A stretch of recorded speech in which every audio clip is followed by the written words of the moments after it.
안녕하십니까. 10월 12일 금요일 레위기 20장 10절에서부터 16절까지 말씀을 가지고 함께 묵상하겠습니다. 오늘 본문은 좀 이제 한꺼번에 다뤄야 될 것 같습니다. 사실은 여러 가지 법령들이 보여져 있지만 주제는 하나밖에 없고요. 그래서 한 번에 우리가 이 하나하나를 다루기보다는 그 기준에 대해서 우리가 율법에 대해서 어떤 마음을 품어야 될 것인가에 대해서 한번 묵상해 보았으면 좋겠습니다. 2015년에 헌법재판소가 간통죄를 위헌으로 결정을 했죠. 그래서 더 이상 간통은 형사상의 문제가 아니라 그 사람과 사람들과의 그 민사의 문제로 이제 넘어갔습니다. 제가 무슨 법 전문가도 아니고 그러다 보니까 제가 그 법리에 대해서 뭐 일일이 따질 수 있는 상황은 아닙니다. 하지만 여하튼 간에 제 생각인데요.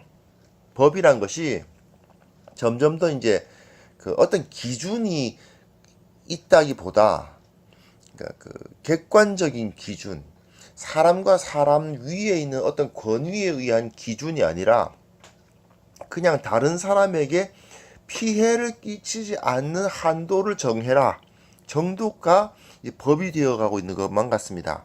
그러니까 뭐 서로가 좋아서 한 짓이라면 그 둘이서 무슨 짓을 하든지 무슨 상관이냐, 이런 사고방식이 지금 전반적으로 사회를 뒤덮고 있다는 느낌이 들었어요. 근데 사실 이게 뭐냐 하면 창세기에서 말하는 선과 악을 알매 있어서 하나님과 같이 되는 거거든요.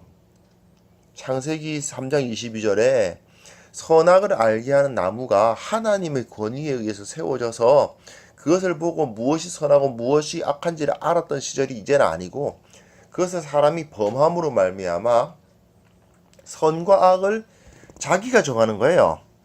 그래서 사사기에서 나오는 것처럼 사람이 각기 자기 소견에 옳은 대로 행하는 상황이 벌어집니다. 그니 사실은 대혼란이고 인간성 상실로 이어지는 그런 것임에도 불구하고 세상은 늘 그렇게 이제 변화되어 왔죠. 어떻게든 하나님으로부터 떠나려고 하고 하나님의 권위가 아닌 자기들 마음대로 하려고 하는 식으로 세상은 그렇게 흘러왔고, 그것이 바로 죄의 본질입니다. 분명한 사실은 성경에 의하면 법의 기준은 하나님이지 사람의 상호 합의가 될 수 없습니다. 오늘 본문 뭐 한꺼번에 다 읽어야 될 것 같습니다. 누구든지 남의 아내와 간음하는 자, 곧 그 이웃의 아내와 간음하는 자는 그 간부와 음부를 반드시 죽일지니라. 누구든지 그의 아버지의 아내와 동침하는 자는 그의 아버지의 하체를 범하였은즉 둘 다 반드시 죽일지니 그들의 피가 자기들에게로 돌아가리라.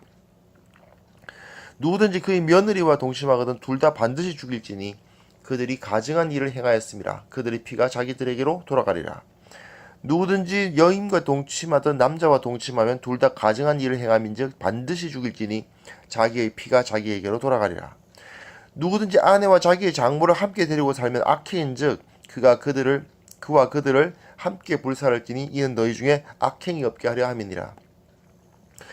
남자가 짐승과 교합하면 반드시 죽이고 너희는 그 짐승도 죽일 것이며, 여자가 짐승에게 가까이 하여 교합하면 너는 여자와 짐승을 죽이되 그들을 반드시 죽일지니 그들의 피가 자기들에게로 돌아가리라.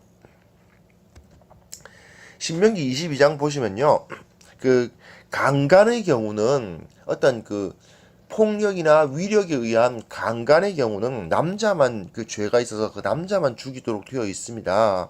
즉 여기서 언급된 모든 것들은요, 위에서 둘 다 죽여라 하고 되어 있는 것은 다 상호 합의하에 이루어진 관계들이에요.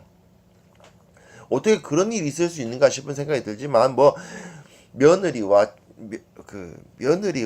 뭐 시아버지 사이에서 또는 사위와 장모 사이에서 있던 뭐 이런 일들, 어떻게 그런 일이 있을 수 있겠는가 생각하지만 실제로 역사를 살펴보면 그런 일은 비일비재하게 있었던 거죠. 인간 이하의 관계임에도 불구하고 그런 일들이 있었고, 사실은 상호 합의하에 서로가 좋아서 그렇게 한 겁니다.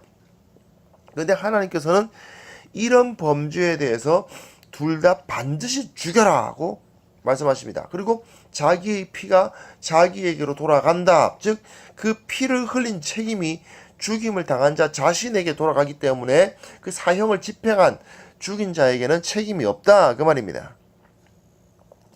이게 근데 위에서 우리가 다룬 오늘 본문을 이렇게 살펴봐도 21세기 한국의 법에 따라서 생각해 보면 도덕적인 비난을 받을 수는 있어요. 그러나 폭력이나 강제에 의한 것이 아니기 때문에 범죄로 이제 규정될 수가 없는 것들입니다. 다요. 더군다나 이것을 사형에 처할 정도의 강력한 처벌, 상상조차 할 수 없는 수준인 거죠. 그러나 이런 죄들은 모두 공동체를 무너뜨리고 사람을 인간 이하의 존재로 만드는 행위가 맞습니다. 사람이 이런 행동을 해서는 안 되는 거죠. 하나님께서 하나님의 형상으로 사람을 세우셨기 때문에 그 존엄성이란 것이 있는데 사람이 말이죠. 동물과 교합한다든지 시아버지가 며느리와 함께 관계를 갖는다. 간통죄가 사실 이 간통죄가 있을 때는 그래도 이것이 죄라고 규정이 되었었는데 이제 우리나라도 간통죄가 없으니 죄가 아닌 거죠. 그냥 이 사회에서는 그런 겁니다. 사실 만약 하나님의 권위가 개입되지 않는다면 오늘 본문의 죄뿐만 아니라 모든 죄가 다 왜 안 돼? 하는 질문에 답을 제시할 수가 없게 됩니다. 다른 사람에게 피해 준 것도 없는데 왜 죽이기까지 해야 되느냐 식으로 이렇게 질문을 하게 되잖아요. 그러나 이런 질문을 하게 되면 왜 안 되는데? 그럼 왜 안 되는 거야? 왜 동성애는 왜 나쁜 거야? 그걸 왜 다른 사람에게 피해 준 것도 없는데 그걸 왜 죽이라고까지 하느냐? 이런 식의 질문에 대해서 하나님의 권위를 인정하지 않는다면 사실 답이 없죠. 분명한 사실은 하나님께서는 사람을 하나님의 형상으로 만드셨고 그 고귀함을 부여하셨습니다. 근데 간통, 불륜, 동성애, 수간 이런 범죄들은 하나님의 형상됨에 대한 부정입니다. 하나님이 그렇게 하지 마라. 그것은 반드시 죽여야 할 정도의 악행이다 라고 규정을 하셨기 때문에 그건 죄입니다. 물론 이걸 이제 적용하기는 쉽진 않아요. 우리는 지금 세속 사회에 살고 있잖아요. 그렇죠? 그리고 하나님의 권위에 의한 법이 아니라 다수를 점유한 사람들의 권위에 의해서 법이 세워져요. 지금 그렇지 않습니까? 국회에서 법 만들잖아요. 결국 다수결로 결정합니다. 그러나 우리는 이런 상황에 살고 있지만 최대한 하나님의 법에 의해서 사람들이 살아갈 수 있도록 노력해야만 합니다. 가장 기본적인 것이 전도죠. 그리고 우리의 가치관을 전파하고 또 우리가 사람들에게 그 모범적인 삶을 살아서 사람들이 우리들을 어떤 그 도덕적 기준으로 생각하도록 우리가 그렇게 살아가야 합니다. 사람이 하나님의 형상이기 때문에 분명히 믿지 않는 사람들의 마음에도 하나님의 그 형상에 대한 그 형상의 그 씨앗이 있습니다. 그러니까 우리가 존경할 만한 존중받을 만한 행동을 보이고 우리의 가치관을 전파할 때 그들도 수긍하고 받아들일 수밖에 없는 그런 일들이 있을 것입니다. 우선 우리가 먼저 법의 기준이 하나님께 있는 것이지 사람에게 있는 것이 아니라는 사실을 확신할 필요가 있다고 생각합니다. 그리고 끊임없이 이 무엇이 정결하고 무엇이 옳은가, 왜 안 돼? 그럼 왜 안 돼? 자기네들끼리 좋다는데 뭘 어때? 이런 식의 사고방식이 옳은 것이 아니다. 그것은 비인간적인 것이다 라는 사실을 전파하고 깨닫게 하고 모범을 보여주는 그런 삶을 우리가 살아가야 하지 않겠나 생각합니다. 당연히 우리 가운데 이런 죄가 있어서는 안 되는 거고요.